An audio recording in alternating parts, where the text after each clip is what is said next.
एक क्वेश्चन है, एक पेड़ प्रति वर्ष अपनी ऊंचाई का 1/8 बढ़ता है। यदि आज उसकी ऊंचाई 64 सेंटीमीटर हो तो 2 वर्ष पश्चात पेड़ की लंबाई होगी।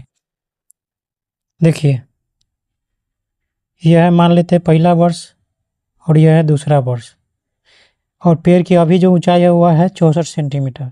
ठीक है, तो प्रति वर्ष वह अपनी ऊंचाई का 1/8 बढ़ता है। तो ऊंचाई है कितना, 64 है, 64 का 1/8 बढ़ेगा पहले साल, तो कितना बढ़ जाएगा, तो पहले साल बढ़ जाएगा 64 का 1/8 हो जाएगा कितना, 8 हो जाएगा। ठीक है, मतलब पहले साल हुआ 8 सेंटीमीटर बढ़ेगा, तो 64 में 8 बढ़ जाएगा तो कितना हो जाएगा, 72।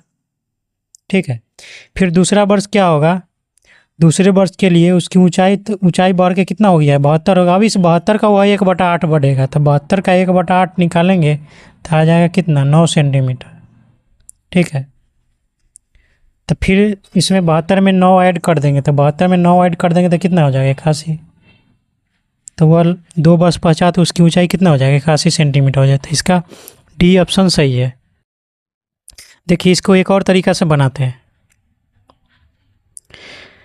देखिए, पेड़ जो है ना प्रति वर्ष बढ़ता है, अपनी ऊंचाई का 1/8 बढ़ता है। ठीक है ना, तो 1/8 बढ़ता है, तो यहाँ हम पहले क्या किए, पहले 1/8 निकाले फिर जोड़े हैं।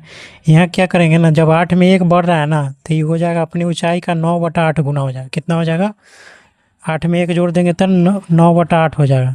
तो जो भी उसका ऊंचाई दिया हुआ रहेगा ना, उसमें 9/8 से गुना कर देंगे तो उसका वर्ष के अंत में ऊंचाई निकल जाएगा। ठीक है, तो अभी शुरू में उसका ऊंचाई कितना है, 64 सेंटीमीटर।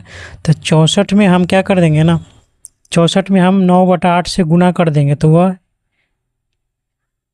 एक वर्ष के अंत में ऊंचाई निकल जाएगा। ठीक है, और फिर इसमें 9/8 से और गुना कर देंगे तो 2 वर्ष के अंत में उसकी ऊंचाई निकल जाएगा। ठीक है, अब देखें नीचे में 8 गुना 8 है, तो 8 64 से 64 कट गया, और 9 में 9 से गुना कर देंगे तो कितना हो जाएगा, तो 81। मतलब 2 वर्ष पश्चात उसकी जो ऊंचाई हो जाएगा ना, वह 81 सेंटीमीटर हो जाएगा। ठीक है।